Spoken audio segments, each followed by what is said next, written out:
that it's documented, so that when we make our fundraiser, later we say there was already an event where this kind of activities have been already presented, at the point made, what is the challenge, why should people who receive this invitation to donate for the crowdfunding campaign, why should they give money? Why is it necessary to give resources to young people? Where is the problem? So our audience is not that much here. Of course, it's also here because we want to change the system, but we also want to raise money with this, and that's here. So we are speaking also to a virtual audience, which we will target in the we will have like webcast. No, it's not webcast. It will be uploaded on YouTube later. Should we start? Yeah, whenever you're ready. So my name is Jean-Paul Brice Affana. I am from Cameroon. I work as head of youth programs with IAAI and also coordinator of a youth NGO in Cameroon. We will address today a topic that is very sensitive to youth participation in UN processes and meetings, but also sensitive to youth involvement in development activities in general. The situation is open to different contribution, but also to suggestion, because young people has been seen as key stakeholders to engage in climate change, sustainable development, and other issues that are considered as global challenges. But there's a key problem that still remains, is the problem of resource mobilization to empower young people, but also offer them the opportunity to participate in addressing those challenges we face. And we would like to address that because we know that the problem exists, and we know that so many young people around the world, not only in developing countries, but also in developed countries, are facing issues to have access to policy participation and also development activities.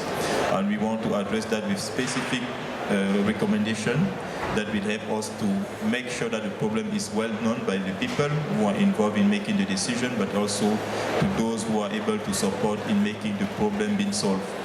I am coming from Cameroon, which is a Central African country, and there the reality is that young people would like to be involved, but they don't have enough opportunities, and the enabling environments don't exist enough to make sure that they can play a role. And what is also missing is the availability of resources to make sure that they have the possibility to take a role and also play a key part in the whole process. And this is similar in different many countries in Africa, in Asia, in Europe, and also in Latin America, the Caribbean, the Pacific. And what we would like to propose is how could we address that, what could be the solutions, and how the system could be changed to make sure that we respond to that problem. So I am here with Mohammed, Bakhrieba, and Miroslav Polzer, and I will now turn to Miroslav Polzer to explore with him which type of solutions could be brought in order to make sure the problem has specific ways to be solved. Thank you very much, Jean-Paul. So, dear ladies and gentlemen, my name is Miroslav Polzer. I'm Secretary General of International Association for the Advancement of Innovative Approaches to Global Challenges.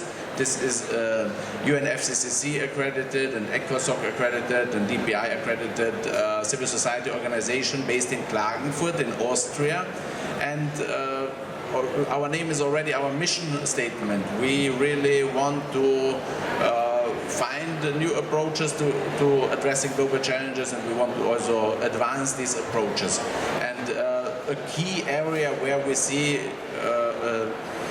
need for action, this is youth engagement in global challenges action. And here we are at the COP21 in Paris to present some very concrete initiatives, how young people can be mobilized, how the creativity and all these human potentials of young people can be mobilized in a meaningful and rewarding way so that young people can help the world to solve the big problems of our time.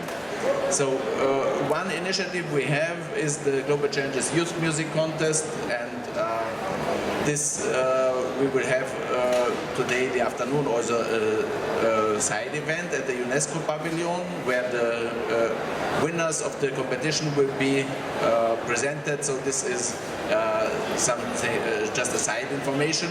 But the main topic and initiative that we want to present here is the initiative Give Youth a Chance.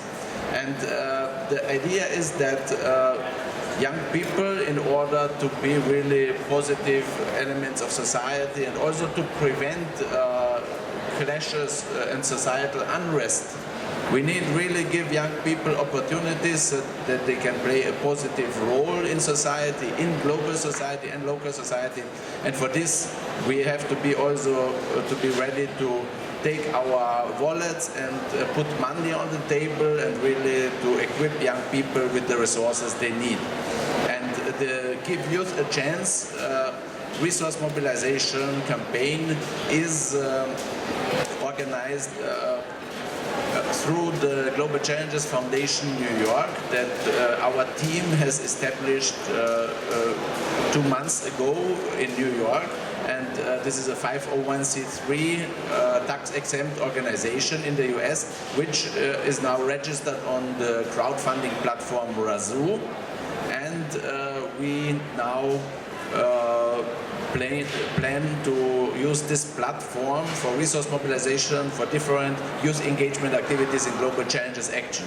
One is we want to help young people to participate in the next Conference of Parties in Morocco and in the Conference of Youth, which will precede the COP22 in November next year.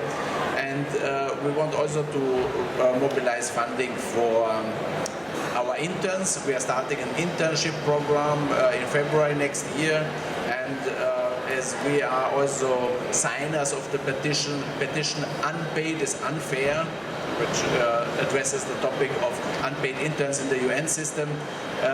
We want really to help our interns to get the financial resources so that they can have an internship that will not bring them to the brinks of ruin, because they will have to raise all the money themselves. So we support them with our crowdfunding initiative. And the third initiative that we are offering now, a new way to to mobilize resources for, are the Global Challenges Youth and ICT Centers, which is a new element but very important in the systemic setup for youth engagement in climate action, to have on the local level a place, a real physical place, but also an institutional place where young people can come, get access to technology, access to knowledge, access to all the tools to document and verify what they are doing for achieving climate goals, but also sustainable development goals, and to connect this with the global flows of knowledge, funding, social energy. So for these three programs, on the one hand, COI12, COP22, for our internship program, and for the Global Challenges Centers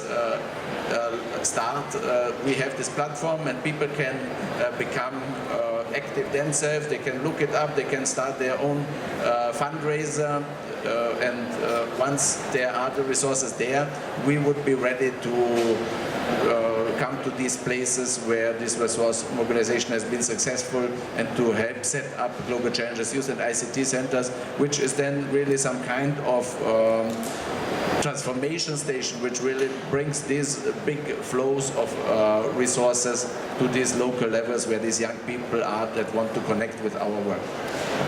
Thank you, Miroslav. Mohammed, you are coming from an Asian country.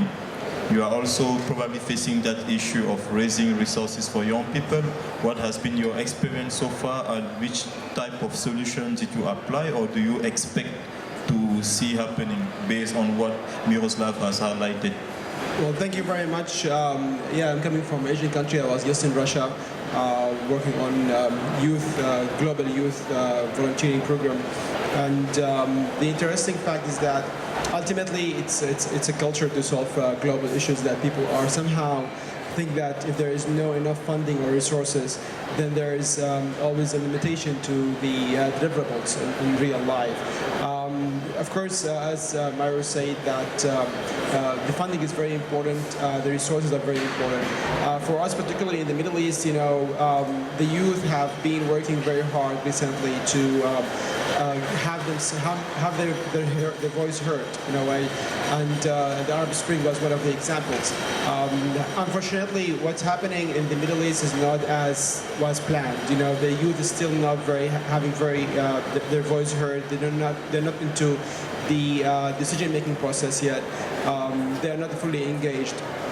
So I think resources not limited only to fund. Resources is also is to give them a chance to have a role in taking a process of decision making, and also to give them accessibility to the international platforms like, you know, United Nations COP, international innovation, where the youth in the Middle East, in my region, they actually can contribute to the global problems, because the situation for the youth in the Middle East, it's you know, it looks like a black future for most of the people in the Middle East, because, you know, they don't know what's happening. The region is really troubled politically, a lot of conflicts, and as you know, there's a lot of, you know, terror attacks in the Middle East. So we, I think, by giving accessibility to the youth, to the global resources, give them chance to be part of the international community by actual activation to come to international events. This is something will slow down a lot of troubles and tension in the Middle East. I think also, you know, youth have, you know, the culture of global youth, that they need to have chances to contribute, because as Maru just said, there's a lot of innovation, there's a lot of creativity, there's a lot of ideas and power. We have 1.8 billion people who are very active, who are very keen to do something. I mean, we travel around the world, you know, young people travel, I mean, if you compare travel old people to, you know, young people, they have the capacity to travel around the world, to make a change, to use the technology, to advance ideas, to initiate initiatives. So this is like a soft power should not be wasted, you know. And as Myro said, to have a platform where people can come, perhaps to New York or in Europe or in Africa, which this model would be copied in the Middle East as well, or Asia, where people from around the region would come to learn and have accessibility to technology and resources.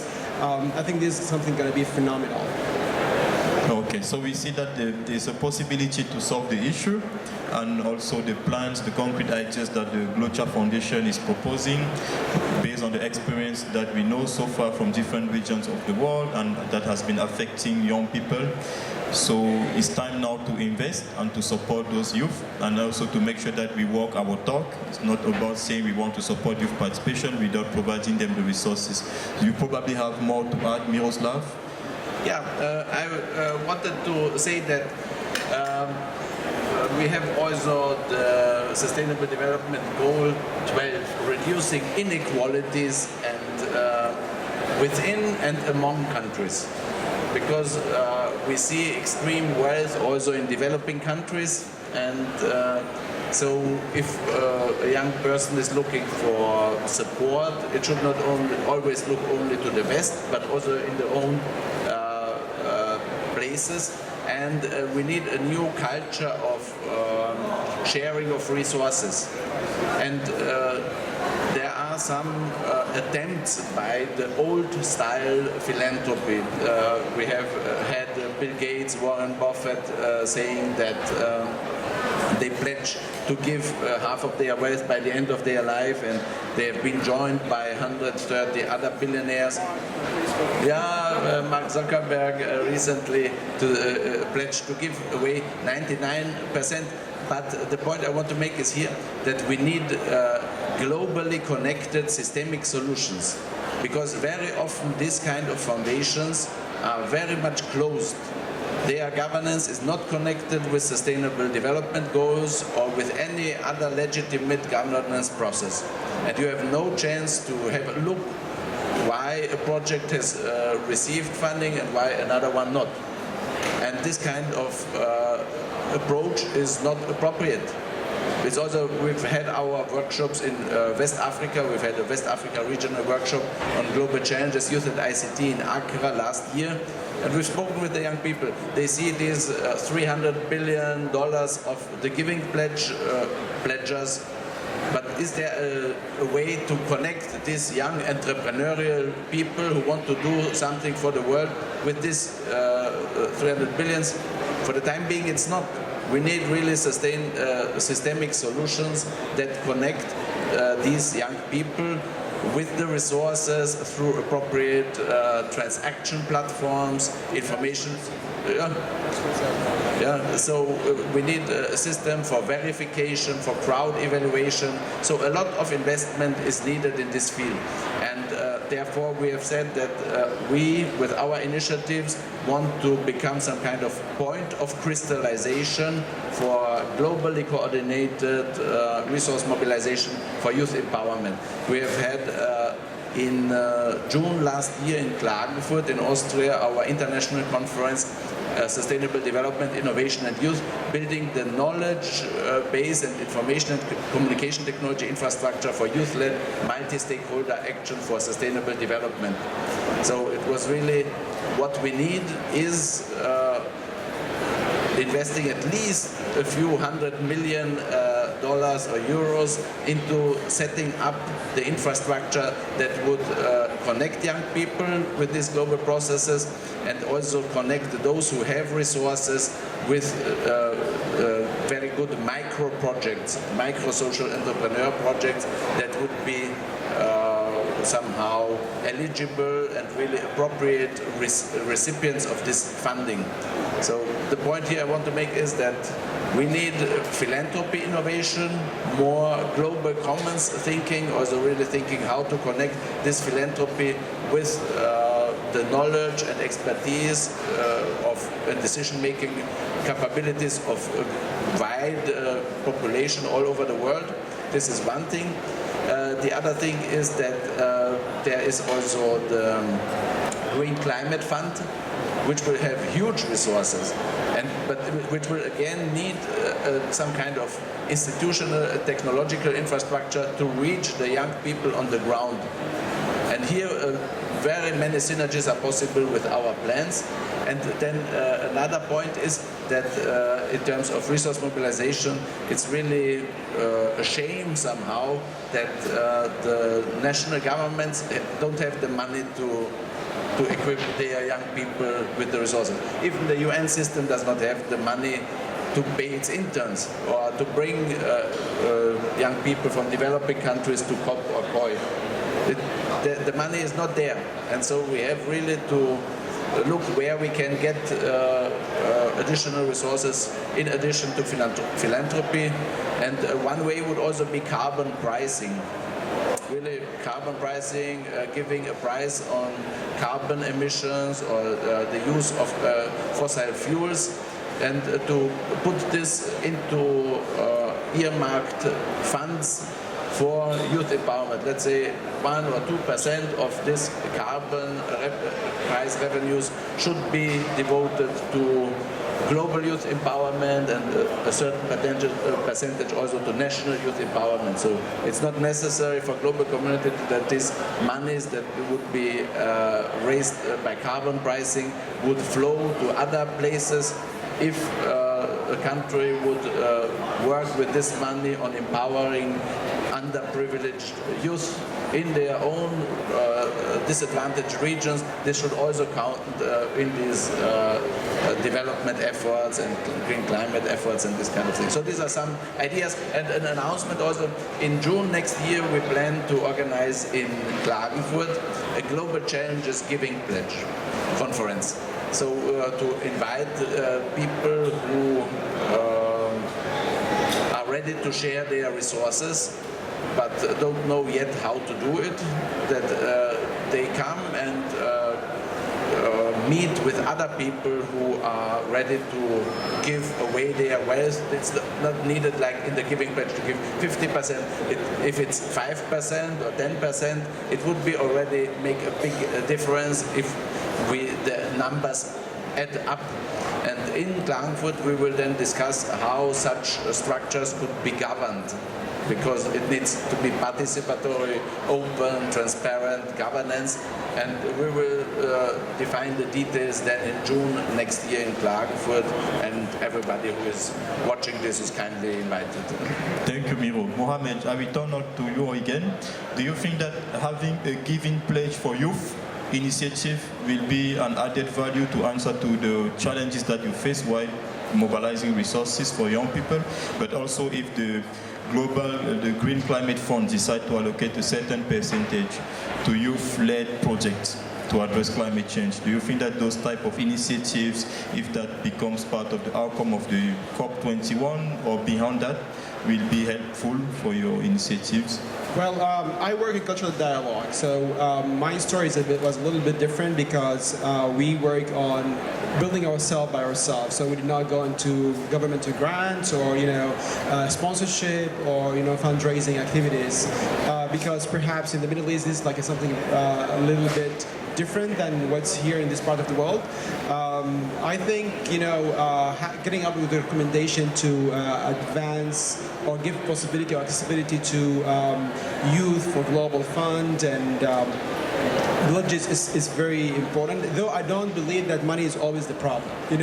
Miro is always I know the purpose of this side event is to address the possibilities of funding and financial resources, mobilization to social initiatives. But I don't believe that we always need money to make the problem. Money is not always the problem. We need the creativity. We need the chances. We need the engagement for youth to make money. If we need problems, if we have problems and want to solve it, we have to think creatively enough to create solutions for the problem and make it sustainable and create more jobs for the youth, led by the youth. So it's a different formula, but I think it all works towards solving our global issues. And I think youth are capable of that. It's needing more of chances, opening doors and windows for the youth to fly, and of course they can make a lot of things. I've been in Moscow and Perm for the International Youth Volunteering Conference for the second time, for the second year.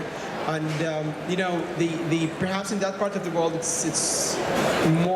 it's harder for the youth to get engaged or to learn about what's going on in the international community due to they're not able to fly outside the country or perhaps the language barrier. But it's when you go there and you try to communicate what's happening perhaps in the UN system or what's happening in Europe or what's happening in the Middle East and discuss on social innovation and how youth can make something in their country and think globally and act locally, you find that the youth are very keen to do it. Though in countries that the media have been promoting it as a country like with high walls. So I think the youth are in need of these chances. So reaching out to youth through technology or platforms like COP21 or COI would be great. And next year, as we've been discussing before, the side event is going to be in Morocco. So there will be a more chance for people in this region, across the sea, to have a broader vision on how to solve their own problems, instead of, and I think if we have the youth if we create a culture of youth that understand their problems and how to solve it, we will stop a lot of global problems. We will stop, the illegal immigration, we will stop, fighting and conflicts, etc., political conflict as well. So it's more of activation than, allocating resources. This is my own point of view. Thank you, Mohammed. So, providing young people with opportunities, give them a chance to become problem solvers is very necessary, is needed, and also it should be inclusive, adaptable to all regions in the world, which means the solution that we propose will also make a difference because it's about mobilizing those resources for youth development and empowerment, but also making sure that youth are able to raise the resources on their own. So that is a very logical thinking, and I think your last comment will also help us to set the tune in order to make sure that people who are able to donate and to contribute have the space that is needed for that. And that's one of the offers we have we have a space and approach the systemic mechanism that we have to address a systemic problem. So your last comment, Miroslav. Yeah, so two things. No, first, in terms of this entrepreneurial approach, we have to activate young people, but really the resources, they are the key. We can have very bright young entrepreneurs ready to contribute to saving the world. If the barriers to the pots where the resources are too high, then they will fail sooner or later. Because if somebody wants and has the capacity to contribute to halt deforestation or whatever, but on the local level there's nobody ready to pay for it. And the ones with the global programs on the other part of the Atlantic are disconnected from, then this young person will not be successful. We need to connect. In addition to this activation, connection is a key word.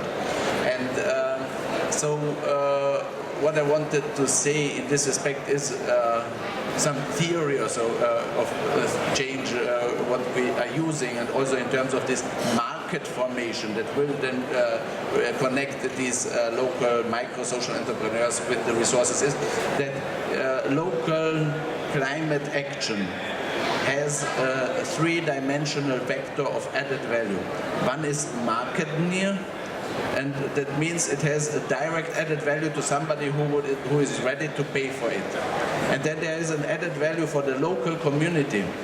And if the local community is organized well enough, they will collect the money and pay for such provision of local public goods. And then there is a global public good added value. And for this is global philanthropy sources, global public funds are ready to pay. And in the future, we need to set up the information system and the transaction systems that will be able to look at these local actions of young people, what they bring in terms of market added value, local added value, and global public added value, and then bring blended financing together so that we come with 10% or so from global philanthropy or green climate fund or whatever. The local community chips in 20–30%, and the rest perhaps of market near customers who receive energy, renewable energy services or whatever. So that this is a very important thing.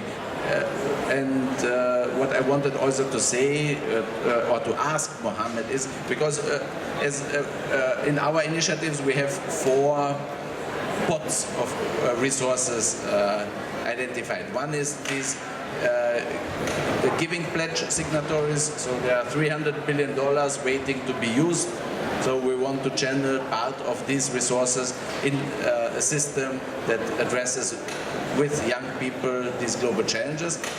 The other pot is Austrian billionaires, because we have in the province where we live, it's a very touristic region. We have 5 or 6 billionaires living there in our neighborhood, and we want sooner or later to get them in the boat. We don't have yet this culture of philanthropic giving in our country, because people say, I have paid my taxes, I have done my duty towards society, but it's changing because people see those without opportunities, they are coming across the Mediterranean Sea, they are drowning and whatever. So it is connected with this inequality of wealth. So, and also the Pope is saying somehow, to put it brief, dying as a wealthy person is somehow a sin. I would really say that poverty, addressing poverty issues and sharing of resources, this will become in the next 10–20 years really mainstream. Everybody will say it's not fair if somebody has billions and the other one is dying of starvation or whatever. So we have our Austrians, we are working there with the regional government of Carinthia. We will establish together a Global Challenges Foundation Carinthia, which will be a semi-public institution addressing also local and regional public good issues. And then we are looking also on the wealth in the Gulf countries, because there is extreme wealth in the Gulf countries which could do so much good. And there have been initiatives like Prince Al-Wahid, who said to give away all his wealth to charity. And so what my question to you would be whether you see any potential that a young person in a Central or West African country who wants to contribute to global climate action could connect with these resources somehow. Is there any perspective? Is perspective also for us who work on systemic solutions that we come to these people and tell them, look, we have concepts and solutions that are connected with the UN processes. Would you help us to make it a reality, or should we forget about it? And the fourth pot of funding is the crowd, and that this I think there is the highest potential for the time being for us for the startup phase, because through putting information like this mini side event here on YouTube and putting our crowd funding initiative on razoo.com, I think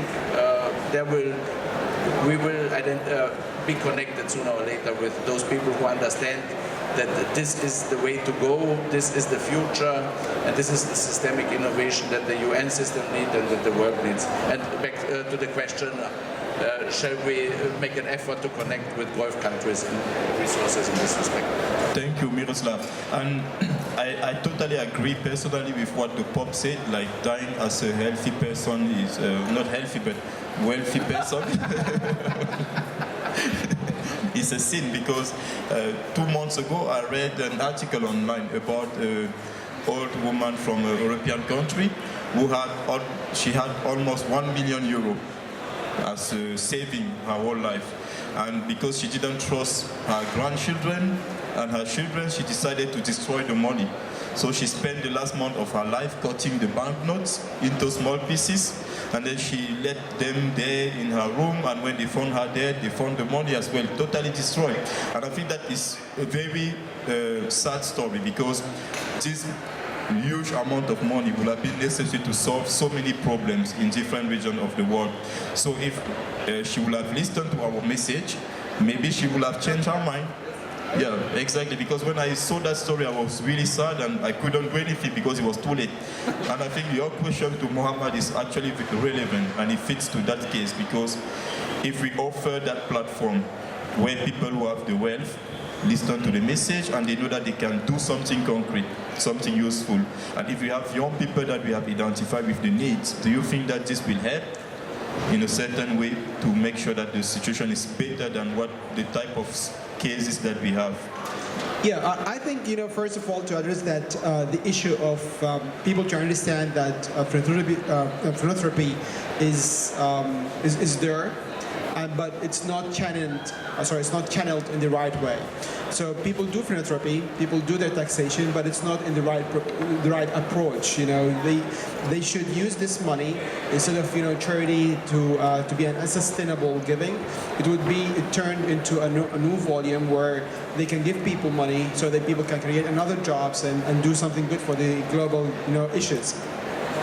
Answering your question, I think, in Gulf countries, there's a lot of international organizations working on ground. There is also initiatives like Prince bin Talal or Sheikh Mohammed bin Rashid Al Maktoum activities, or in Qatar, Hamad Al Thani.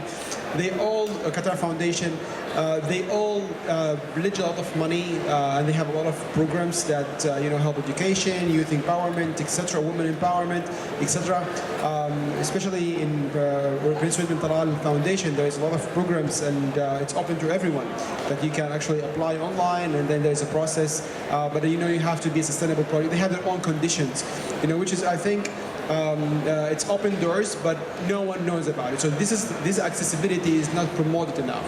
And I think having a platform where it can bring the donors as well as the needy people, or not needy, but people who have initiatives, together in a systematic approach, somehow accredited by the United Nations or international, perhaps governments, local governments, would be something that facilitate the work, because at the end of the day, there's an interesting debate, because you don't want to have money that goes to NGOs or to civil society or to individuals that are not trusted enough, and then this money will turn to be something like another problem to may fund other kind of activities which is not aimed to be.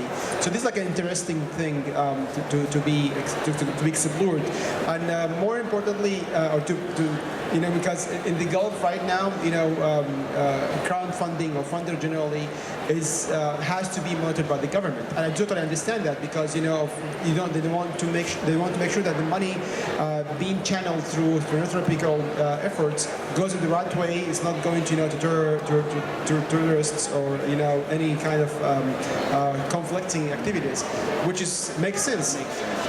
But at the same time, we need to have a system that makes sure that every money spent in the right way and on the light.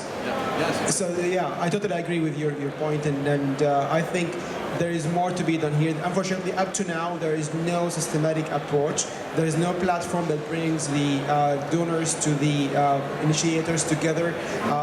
Perhaps, I know there is a lot of efforts. There is platforms was on the ground but died because of communication problems, because of the issues of the founders of the project were not able to communicate enough to the donors as well as the government, so it's a matter of communication. And I think having all these platforms on the internet and then work on, we have a lot of media channels here, so perhaps the media channels will address this initiative, and by 2016 we can see something. Thank you, Mohammed. And it's time to give you a chance and to make sure that we have an accountable system that could help to address the systemic problem that exists, but also to encourage those who have the resources to invest toward the society, toward the young people, and to listen to the message that we wanted to share in this mini-side event. So thank you so much, Miroslav. Thank you, Mohammed. And we hope that people will listen to us, we follow this message, and we decide to invest in young people and to give you a chance. Thank you. Bye-bye. Thank you, Jean-Paul. Thank you to our audience.